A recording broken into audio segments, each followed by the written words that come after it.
Hello everyone, welcome again to this second video of the fourth class of strategic management. We have seen in the previous video the competitors and markets, and we have finished the environment of companies. And now it's time to focus on the company itself, okay? Not the macro environment, not the micro environment, the industry, not the competitors and markets. We are going to focus on the concrete or relevant company. And the first thing we are going to see regarding the company is the strategic capability, okay? The strategic capabilities of companies, which is the strengths of the companies, okay? When we speak about a company strengths, we speak about the people, the resources of the company, the skills and capacities that gives a competitive advantage to the company. All those things, all those factors are the key factors which gives a competitive advantage to the company, and it's what we call the strategic capabilities. As always, you can find here a little definition of strategic capabilities. We can define strategic capability as resources and competences of an organization needed for it to survive and prosper. Here you can find some terminology related with the capabilities, strategic capabilities of companies, and then a small example. For example, we can find here a strategic capability. We have already defined it.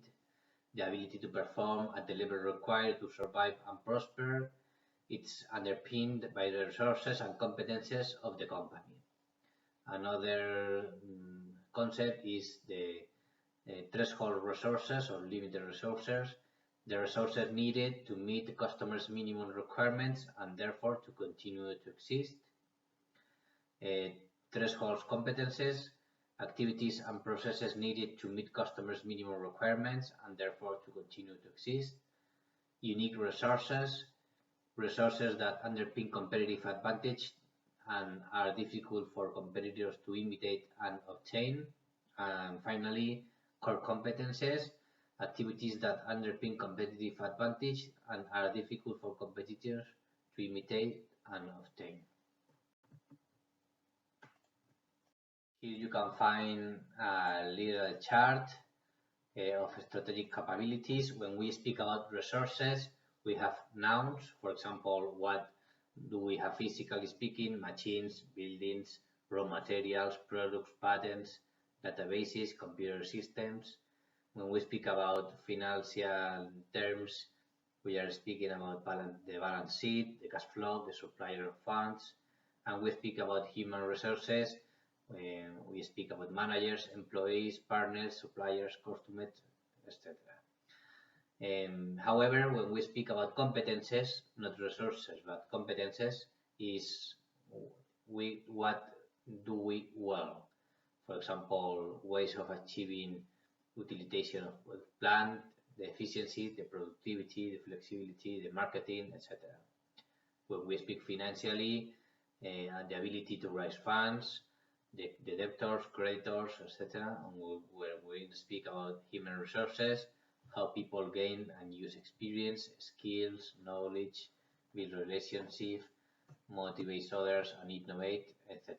And all of them, both resources and capabilities, are going to determine the long-term survival and the competitive advantage of each concrete company. As we have seen, within a company we have resources, what we have, and we have competences, what we do well. Those two things are going to help us to design strategies.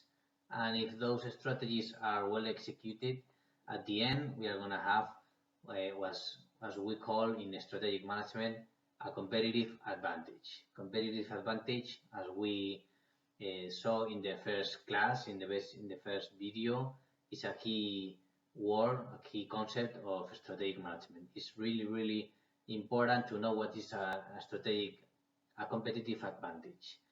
The competitive advantage could be defined as anything that a firm does especially well compared to its rivals. Strategic management is all about gaining and maintaining competitive advantage. For example, when a company can do something well that the competitors are not able to do it in the same way, or own something that the rivals desire, that could represent a competitive advantage. Why do we have to buy a Nike sneakers instead an Adidas sneaker, for example? Well, this is due to competitive advantage. We can define competitive advantage as well as a set of unique features of a company and its products that are perceived by the target market as significant and superior to the competition. And that's why some people is going to buy Nike instead of Adidas, or Adidas instead of Nike. It's all due to competitive advantage. During the first video and during the first class, we spoke about the competitive advantage in terms that getting and keeping such competitive advantage is essential for the long-term success of a company. Usually, as we spoke, a company can maintain such competitive advantage just for a certain period of time due to the imitation of the competitors. I like to explain this as a temporary monopoly. You are going to have a competitive advantage, but if it's not a sustainable competitive advantage, your competitors are going to see what you are doing and they're going to imitate, and it's going to last just a couple of months or a few years. And therefore, sustainable competitive advantage are advantages that are not easily copied and thus can be maintained for a long period of time. The competition must not be able to do it right away or it's not sustainable. So it's not just for having a competitive advantage, it's for having sustainable competitive advantage, which allows us to have an advantage for a long period of time and avoid other competitors to imitate our competitive advantages. As we have just said, competitive advantage usually don't last forever within companies. Usually companies can sustain such competitive advantage just for a certain period of time because competitors at the end are going to imitate such competitive advantage if such competitive advantage really works well. Is what we have called a temporary monopoly. Let's think that companies which competitive advantage through years or even decades, for example, Amazon or Apple or Microsoft, they are investing millions in innovation and in new technologies to maintain such competitive advantage. But for normal companies, it's very, very difficult to have a long competitive advantage. Let's say that the durability of such competitive advantage is going to depend on three main factors. The first one, the most important one, is imitation. Of course, if you are doing well, your competitors are going to imitate your competitive advantage within a few months or even days or years. If your competitive advantage, of course, is not protected by any property rights, intellectual property rights or other right. Here you have that the durability of competitive advantage is going to depend, first of all, of the barriers to imitation. This is how your company is able to make it difficult to copy to your competitors. Another factor to take into account is the capability of competitors. Of course, it's not the same to compete to have a very powerful and big competitors than have, for example, medium-sized companies as competitors that maybe do not have the capacity to copy your competitive advantage in a short period of time. And the last factor to take into account when we speak about the durability of such competitive advantage is the industry dynamism. So it's going to depend on the ability of an industry to change rapidly. So it's not only having a competitive advantage. We have to try to make it last on time, and to try to difficult competitors to copy such competitive advantage. Here you have a couple of examples of competitive advantages. For example, when we are going to send a package, we need to trust in the company, and that's why reliability is very important in the logistic industry. Here you have FedEx, for example. Here you have in the car industry BMW. The quality of its product is very well known. Or Red Bull, when we speak about energy drinks, it gives you an experience. Red Bull gives you wings. This is just a couple of examples of competitive advantage in the market. When we speak about the core competences of a company, we have to take in account that we refer to what companies do better. The central idea is that over time companies might develop key areas of expertise which can be a distinctive competitive advantage to that company and critical to the company's long-term growth.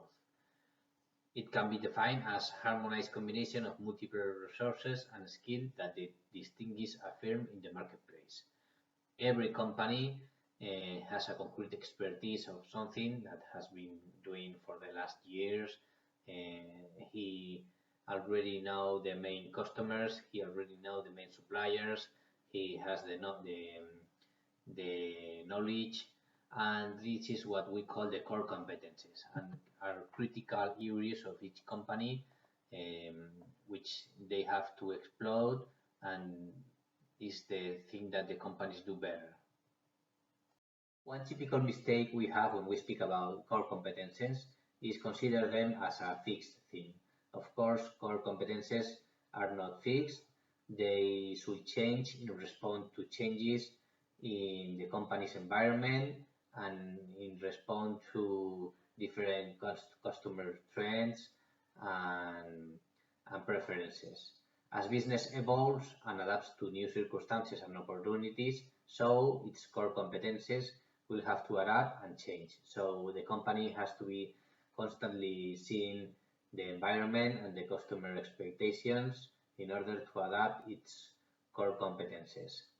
The distinctive competence of an organization is what does well or better than its rivals. We can say that core competences fulfill three criteria. First of all, they provide potential access to a wide variety of markets. Second, core competences should make a significant contribution to perceived customers' benefits or product. And finally, core competencies are difficult to imitate by competitors. You have to take in account that if you have a core competence which is very easy to imitate by competitors, on the next day you are gonna finish having this core competence because it's going to have a constant within the industry. So one of the features of the core competences is that it has to be difficult to imitate by competitors. And these core competences develop in a variety of ways. First of all, experience in making and marketing product or service. Second, the talents and potential of individuals in the organization. And finally, the quality of coordination. Paraham and Hamel illustrate that core competences lead to the development of core products, which further can be used to build many products for end users. Here you can find an image to explain the flow on how strategic capabilities could become core competences. First of all, we have the companies uses its resources and its competences. This is these strategic capabilities to design a strategic, and if this strategy is well executed, this strategy could become a competitive advantage. And if this competitive advantage persists over time, they may become a sustainable competitive advantage. And again, if this sustainable advantage could be constant and persists over time, this sustainable competitive advantage could become a core competences of a company.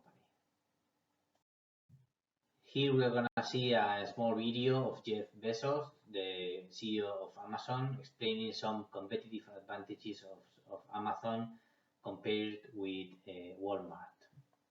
Okay, but let me go back to the Walmart issue, though. Yeah. What was it that made you able to sustain a challenge from the world's greatest retailer?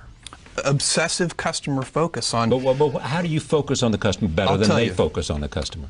Well, I mean, they're pretty good at focusing on the customer, too. But we're very differentiated in how we do it. And so our approach, if you think about our retail business, which I think is what you're asking about here, there are really three things that we know are critical. Well, that's the heart and soul of your business, isn't it? Well, and especially relative to the Walmart question, I think that's the key. It's selection, low prices, and fast, convenient, reliable delivery, so that the shipment side. And so we have... Wait. So Walmart doesn't have low prices, fast, and convenient delivery? I would claim that Amazon has much broader selection. In many cases, if I don't want to be overly bold in my claim, but the online model gives us significant cost structure advantages that lets us have even lower prices than physical stores. Selling online? Well, sometimes they do have umbrella problems sometimes where they don't want to compete against themselves online versus offline. But a Walmart, with all of the volume that it buys, its purchasing power, therefore gives it the ability to offer lower prices. Well, doesn't that give them an advantage they ought to be able to translate? Because their purchasing power is bigger than your purchasing power, is it not? I think in a lot of the product categories, that ship sailed a long time ago. Meaning what? Meaning that we have the purchasing power to compete with anybody. We have the volume relationships with suppliers. That playing field has been leveled. Okay. If you'd asked me that question, 10 or 15 years ago, I'd have agreed with you that the challenge you had overcome. But even then, our profitability is not our customer's problem. We don't take the point of view that we're going to price products, at a particular margin for ourselves. We say we're going to price products competitively, and if that means on that product that we lose money, that's okay, because we need to take care of the customer and earn trust, and we'll figure out over time. And if we find we can't ever make money with that product, we'll stop selling it.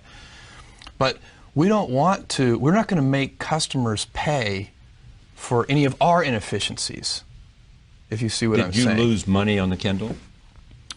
Every new business that we have ever invested in, it has taken years. Most businesses have either no impact on our financials for the first 5 to 7 years, or a negative impact on our financials for the first 5 to 7 years. And we do a lot of new things. The company is very healthy financially. We're doing very well, and it's an outcome of customer obsession. So, when we were Amazon.toast, that was because Barnes & Noble had, we only had 100 and, when we were declared Amazon.toast, I think we had 150 employees. Barnes & Noble had 30,000 employees. And somebody wrote an article that said, Amazon has had a great 2-year run, but now the big boys have shown up, and they're going to steamroll them. And, we had a all-hands meeting. I called all 150 employees together. I said, look, because everybody's worried about it. Every employee has read the Amazon.toast article. Every mother of every employee has read the Amazon.toast article and has called and said, your father and mother who live here in New York. Yeah, are you okay? Yeah. And so we had an all-hands meeting, and I said, look, you should wake up worried, terrified every morning. But don't be worried about our competitors, because they're never going to send us any money anyway. Let's be worried about our customers and stay heads down focused. And so these are big, most of these are big markets. Another way to answer your question about competitors and Walmart is to say, look, they can succeed fabulously, and it won't stop us from succeeding. These retail markets are huge. So it often doesn't make sense for us to think of it as a pitched battle. Sometimes people think about business as it's kind of like a sporting event. There's a winner and a loser. It's not a zero-sum game. It usually isn't. I'm sure there are cases where, but most often, industries succeed. So I can tell you, I think e-commerce is succeeding. And the way we think about it, nobody else has to fail for us to do well. I think ebooks. And we are going to finish this video by speaking about the two types of competitive advantage. We have the cost advantage and the differentiation. When we speak about cost advantage, we refer to, for example, supply identical product at lower cost. When pursuing cost advantage, the goal of the firms is to become the cost leader in the industry or industry segment. Let's think, for example, in the furniture field. IKEA, in theory, has leadership in the low cost, and this is a cost advantage, competitive advantage. And it must find and exploit all resources of cost advantage and sell a no frills product. And finally, we have differentiation, which means supply a product or service that is different in such a way that customers are willing to pay a premium. The company emphasizes branding, advertising, design, service, or quality. Here you have an image, for example, or Harley Davidson. Customers of Harley Davidson are willing to pay a premium for that brand because they think that it implies a more superior quality than any other motorcycles. This is, for example, a case of differentiation, competitive advantage. Well, thank you very much. I'll see you in the last video of this class. Thank you.